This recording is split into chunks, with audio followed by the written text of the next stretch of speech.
ఒరేయ్, నీ passport ఎక్కడుందిరా? Thanks నాన్న. రేయ్, నువ్వు అమెరికా వెళ్లే ముందు నీకో లాస్ట్ లెసన్ రా. అబ్బా నాన్న, ఇది కంపల్సరిగా నువ్వు వినాల్సిందేరా. రేయ్, అమ్మాయిల మీద రెస్పెక్ట్ ఇక్కడుండాలి, ప్రేమ ఇక్కడుండాలి, కోరికేమో. పదండి పదండి, క్యాబ్ వచ్చేసింది. అబ్బా, థాంక్స్ అమ్మా. ఎందుకురా? తర్వాత చెప్తాను. మొత్తం మీద వీడు అమెరికా వెళ్తున్నాడు. అమ్మయ్యా, కాంపౌండ్ లో పెద్ద పని చిన్న పని చేసేవాడు ఒకడు తగ్గాడు. నిజంగా వీళ్ళు ఇల్లు ఖాళీ చేస్తారా? ఎందుకు ఖాళీ చేయరు? ఓ మంచి వెజిటేరియన్ ఫ్యామిలీ వెయిటింగ్ లో ఉంది. అడ్వాన్స్ కూడా తీసుకున్నాను, వచ్చే నెలలో దిగిపోతారు.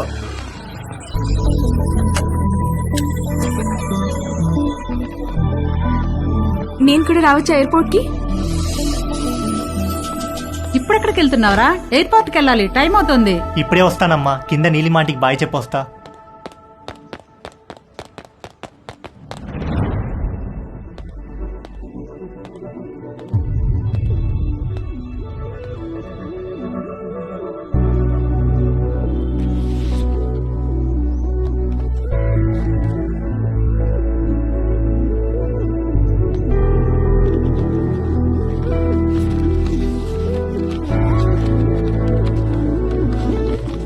హాయ్ తేజు, నువ్విది చదివేసరికి నేను ఒక కొత్త జీవితాన్ని ప్రారంభించడానికి పైన మొదలుపెట్టి ఉంటాను. మన మధ్య ఏం జరిగిందో నీ గుర్తు నాకు ఎలా అనిపించాలో ఏమనిపించాలో అర్థం కావట్లేదు.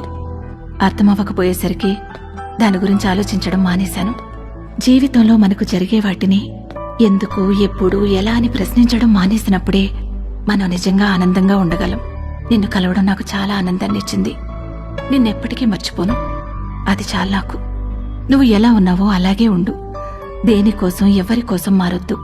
నువ్వు కావాలనుకున్న ప్రతిదీ నీకు దక్కే అదృష్టం ఆ దేవుడు నీకివ్వాలని కోరుకుంటూ, నీలిమ.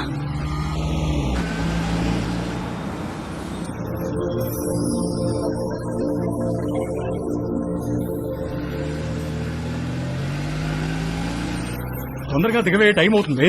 అబ్బబ్బా, కంగారు పెట్టకండి. అదిగో చెప్పానా, వీడి ఇప్పుడు అప్పుడే పైకి రాడని. అబ్బా నాన్న, నా సూట్ కేసు ఎందుకు తెచ్చారు? నేను ఇంకా నా కడ్రాయిలే సర్దుకోలేదు. ఒరేయ్, నువ్వు ఇలాంటిది ఏదో చేస్తావని తెలిసే నా డ్రాయర్లని నీ సూట్ కేసులో సర్దిస్తా. అవసరం అయితే నీ డ్రాయర్లు నేను వాడుకుంటా పదా.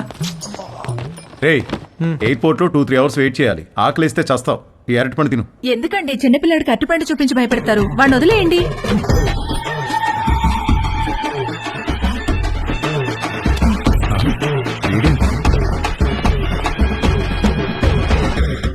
ఒక అద్భుతమైన సమ్మర్ ఆల్మోస్ట్ అయిపోవచ్చింది.